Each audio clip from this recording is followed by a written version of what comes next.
Jika kamu merasa doamu seperti menguap begitu saja, seolah-olah kata-katamu hanya memantul di langit-langit kamar, tanpa pernah sampai ke telinga Tuhan, kamu tidak sendiri. Banyak orang merasa demikian, tapi tahukah kamu, ada sebuah rahasia kecil yang bisa mengubah segalanya? Bayangkan jika dalam 5 menit, hidupmu bisa terasa berbeda.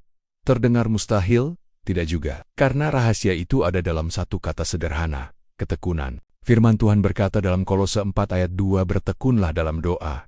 Kalimat singkat namun begitu kuat, seperti air yang terus-menerus menetes, mampu melubangi batu yang keras. Begitulah kekuatan doa yang tekun. Tapi apa sebenarnya arti bertekun? Apakah hanya berdoa panjang lebar? Atau mengulang-ulang permintaan yang sama? Bukan begitu. Bertekun artinya konsisten, setia, tak kenal lelah. Bayangkan seorang atlet yang berlatih setiap hari, tak peduli panas atau hujan. Atau seorang musisi yang terus berlatih hingga jari-jarinya lecet. Itulah gambaran ketekunan. Dan hal yang sama berlaku dalam doa. Doa bukan sekadar ritual. Bukan pula tombol ajaib yang bisa kita tekan saat butuh pertolongan. Doa adalah napas iman kita. Seperti kita tak bisa hidup tanpa bernapas, demikian pula iman kita tak bisa bertumbuh tanpa doa. Tapi mengapa kita sering lupa berdoa? Mengapa kita hanya ingat Tuhan saat kesulitan menghimpit? Bukankah itu seperti hanya menghubungi teman saat kita butuh bantuan? Coba bayangkan, bagaimana rasanya jika temanmu hanya menghubungimu saat dia butuh sesuatu? Pasti tidak menyenangkan, bukan? Nah, begitu pula dengan Tuhan. Dia ingin kita datang padanya bukan hanya saat kita butuh, tapi juga saat kita bersuka cita. Doa bukan hanya tentang meminta. Doa adalah tentang membangun hubungan, membuka hati, berbagi cerita. Seperti ngobrol dengan sahabat terdekat. Dan seperti persahabatan yang membutuhkan waktu untuk tumbuh, demikian pula dengan doa. Mungkin kamu bertanya, tapi bagaimana jika doaku tidak terjawab? Pertanyaan klasik. Pertanyaan yang sering membuat orang putus asa dan berhenti berdoa. Tapi coba pikirkan ini. Apakah orang tua selalu mengabulkan permintaan anaknya? Bayangkan seorang anak kecil yang meminta permen sebelum makan. Orang tua yang bijak pasti tidak akan mengabulkannya, bukan? Bukan karena tidak sayang, tapi justru karena sangat menyayangi.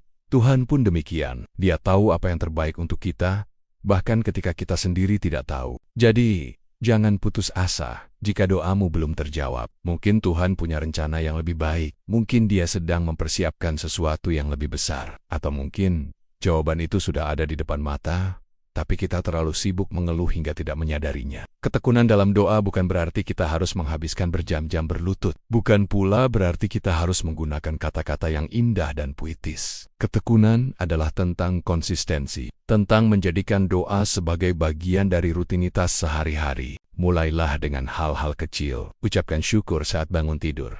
Berdoa sebelum makan. Panjatkan doa singkat saat dalam perjalanan. Bicaralah dengan Tuhan seperti kamu berbicara dengan teman. Ceritakan kekhawatiranmu, bagikan kegembiraanmu, tanyakan pendapatnya sebelum mengambil keputusan. Ingatlah, Tuhan tidak memandang lamanya doa, tapi ketulusan hati. Sebuah doa singkat yang keluar dari hati yang tulus, jauh lebih berharga daripada doa panjang yang hanya diucapkan bibir. Mungkin kamu merasa tidak pantas berdoa. Mungkin kamu merasa terlalu banyak dosa. Tapi justru itulah alasan mengapa kamu harus berdoa. Tuhan tidak menunggu kita menjadi sempurna untuk datang padanya. Dia justru ingin kita datang apa adanya, dengan segala kekurangan dan kelemahan kita. Bayangkan seorang anak kecil yang jatuh dan terluka. Apa yang dia lakukan? Dia berlari ke pelukan ibunya, bukan? Dia tidak menunggu lukanya sembuh dulu. Dia tidak malu menunjukkan air matanya. Begitu pula dengan kita. Tuhan ingin kita datang padanya dengan segala luka dan air mata kita. Doa yang tekun bukan berarti kita harus selalu meminta hal yang sama. Justru sebaliknya, doa yang tekun adalah doa yang terus berkembang. Seperti percakapan yang mengalir, doa kita pun bisa berubah seiring waktu. Mungkin awalnya kita berdoa minta kesembuhan, tapi kemudian kita belajar berdoa minta kekuatan untuk bertahan. Mungkin awalnya kita berdoa minta kekayaan, tapi kemudian kita belajar berdoa minta kebijaksanaan untuk mengelola apa yang kita miliki. Ketekunan dalam doa juga berarti kita harus belajar mendengar. Ya, mendengar. Karena doa bukan hanya tentang berbicara, tapi juga mendengarkan. Tuhan bisa berbicara melalui berbagai cara. Melalui firman-Nya, melalui orang-orang di sekitar kita, bahkan melalui keadaan yang kita hadapi. Tugas kita adalah membuka hati dan telinga untuk mendengarnya. Mungkin kamu bertanya, bagaimana aku tahu itu suara Tuhan? Pertanyaan yang bagus. Memang tidak mudah membedakan suara Tuhan dengan suara pikiran kita sendiri. Tapi ada satu cara sederhana. Suara Tuhan selalu sejalan dengan firman-Nya. Jadi, semakin kita mengenal firman Tuhan, semakin mudah kita mengenali suaranya. Ketekunan dalam doa juga berarti kita harus belajar bersyukur. Ya, bersyukur. Bahkan dalam situasi yang sulit, karena rasa syukur membuka mata kita untuk melihat kebaikan Tuhan yang seringkali luput dari perhatian kita. Rasa syukur juga membuat hati kita lebih peka terhadap berkat-berkat kecil yang sering kita anggap remeh. Coba mulai hari ini dengan menuliskan 3 hal yang kamu syukuri. Bisa hal-hal sederhana seperti udara yang kamu hirup, makanan yang kamu nikmati, atau senyuman orang yang kamu sayangi. Lakukan ini setiap hari, dan lihat bagaimana pandanganmu terhadap hidup perlahan berubah. Ketekunan dalam doa juga berarti kita harus belajar untuk tidak menyerah. Ya, tidak menyerah, bahkan ketika situasi terlihat mustahil. Karena bagi Tuhan, tidak ada yang mustahil. Ingatlah kisah Yosua yang berdoa meminta matahari berhenti, atau kisah Elia yang berdoa meminta hujan di tengah kemarau panjang. Mereka tidak menyerah, dan Tuhan menjawab doa mereka dengan cara yang ajaib. Mungkin kamu merasa doamu terlalu kecil dibanding doa-doa besar lainnya. Tapi ingatlah bahwa Tuhan yang sama yang menjawab doa Yosua dan Elia juga mendengar doamu. Tidak ada doa yang terlalu kecil di mata Tuhan.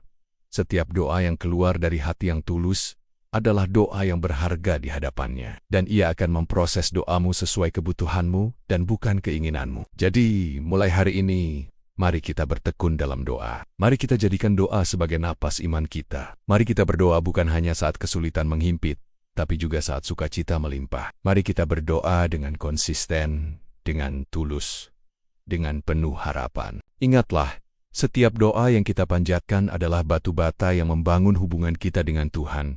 Setiap doa adalah langkah yang membawa kita lebih dekat padanya. Dan semakin dekat kita dengan Tuhan, semakin kita merasakan damai-Nya, semakin kita mengalami kasih-Nya, semakin kita memahami rencananya. Mungkin kamu merasa ini terlalu sulit, mungkin kamu merasa tidak mampu. Tapi ingatlah bahwa kamu tidak sendiri. Tuhan sendiri yang akan memberi kekuatan. Dia yang memulai pekerjaan baik dalam hidupmu. Dia pula yang akan menyelesaikannya. Jadi, mulailah dari hal-hal kecil. Berdoalah setiap pagi saat bangun tidur. Ucapkan syukur sebelum makan. Panjatkan doa singkat saat dalam perjalanan. Bicaralah dengan Tuhan seperti berbicara dengan sahabat. Dan lihatlah bagaimana hidupmu perlahan berubah. Karena doa yang konsisten akan membawa kemenangan. Doa yang tekun akan membuka pintu-pintu yang tertutup. Doa yang setia akan mengubah yang mustahil menjadi mungkin. Jadi, apakah kamu siap untuk memulai perjalanan doa yang baru? Apakah kamu siap untuk mengalami kuasa doa yang tekun? Jika ya, mulailah sekarang. Karena setiap langkah kecil dalam doa adalah langkah besar dalam imanmu. Ingatlah selalu, Tuhan mendengar setiap doa yang kita panjatkan. Dia melihat setiap air mata yang kita teteskan. Dia memahami setiap kerinduan hati kita. Dan Dia akan menjawab pada waktunya, dengan caranya, untuk kebaikan kita. Jadi, mari kita bertekun dalam doa. Mari kita jadikan doa sebagai gaya hidup, bukan sekadar kebiasaan. Mari kita berdoa dengan penuh keyakinan, dengan penuh pengharapan, dan dengan penuh kasih. Namun ingatlah dalam setiap doamu, mintalah untuk semuanya terjadi sesuai kehendak Tuhan, dan bukan keinginan dan kehendak kamu. Sebab Tuhan lebih memahami dan mengerti apa yang kamu inginkan dan apa yang kamu butuhkan. Karena doa yang tekun bukan hanya mengubah keadaan, tapi juga mengubah kita. Doa yang konsisten bukan hanya membawa jawaban, tapi juga membawa kedamaian. Doa yang setia bukan hanya membuka pintu surga, tapi juga membuka hati kita untuk menerima kasih Tuhan yang tak terbatas. Jadi, mulai hari ini, mari kita bertekun dalam doa. Mari kita berdoa tanpa henti. Mari kita berdoa dalam segala keadaan. Karena dalam doa, kita menemukan kekuatan. Dalam doa, kita menemukan penghiburan. Dalam doa, kita menemukan Tuhan. Dan ingatlah selalu, kamu berharga di mata Tuhan.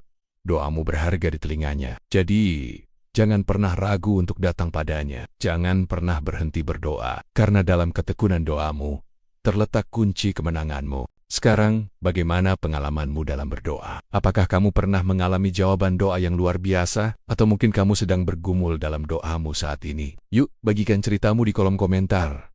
Mari saling menguatkan dan mendoakan. Jangan lupa untuk like, subscribe, dan share video ini jika kamu merasa terbantu. Karena siapa tahu, ada orang lain yang juga membutuhkan pesan ini. Ingatlah selalu, Tuhan selalu mendengar, Tuhan selalu peduli, dan Tuhan selalu menjawab pada waktunya yang tepat. Jadi, tetaplah bertekun dalam doa, karena di sanalah kemenanganmu menanti.